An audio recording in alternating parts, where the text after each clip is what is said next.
Kan zorama lal Krista cross Suala nuaya lau tu to nu Tung ding tu ra bay tu dòng tên Huay lệ chel ta kin ton zel ru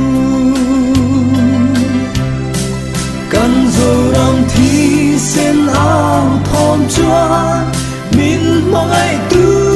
không nghe ati chan tu bay vai o kan zoram kalai na tin ka ma ngai che zoram di Krista tan ti a lalpa ne ra ilan to kha lalpa pa thian dam pom tu lungai na te ala puma nel madura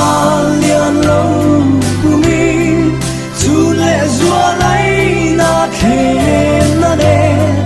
phat san tu thong thang vel ma se ne na chu lal pa ta ani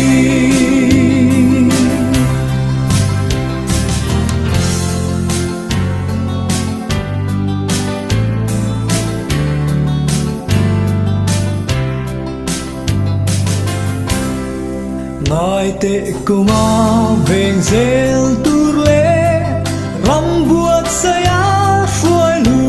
turi kavan tir ko katir done mangai tu lal o chuan ati tui pui sen chung a thu nei tu Babylon sal tam fuai chua tu Olal se ho nang ma ringin kato